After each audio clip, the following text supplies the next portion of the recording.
Hey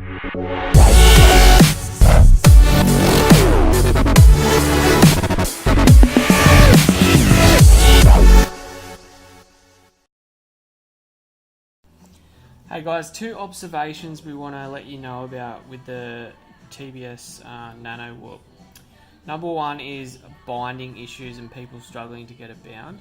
The second is an issue where people are getting washout, or what they're doing is these props are scraping the inside of the frame, and so you're getting motors not powerful enough and digging into that frame, and so you get washout or your efficiency will kind of drop.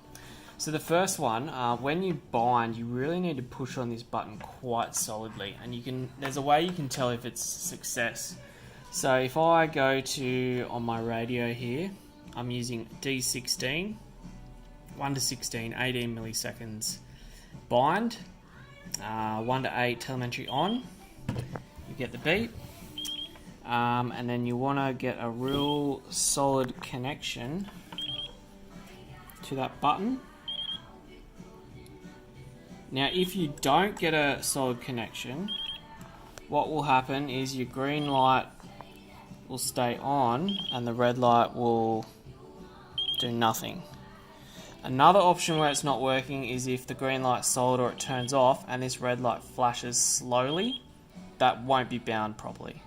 So you need this red light flashing fast. So we'll demonstrate that now. Go now. So see how the green light turned off that time and the red light is flashing slowly? That's still not binding correctly.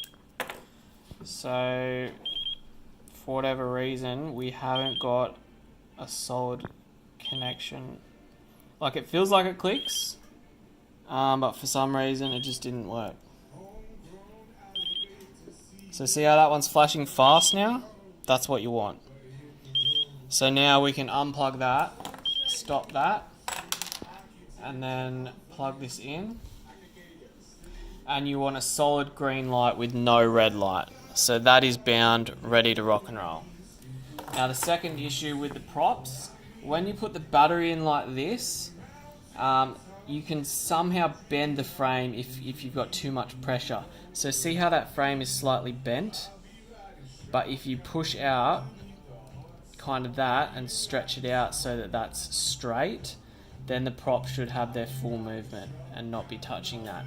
But if you push in this battery, because it is a tight fit, and that's kind of squished in like that, the frame is going to be bent, and so when you fly it, they're going to scrape. And that's when you're going to get your washout issues. One thing I also forgot to mention was the canopies. If you notice they're scratched when they arrive, or you just phone it and it's hit something and it looks quite scratched, it's just a protective film. So you can see the scratches, but it's just a plastic film that you can just peel off.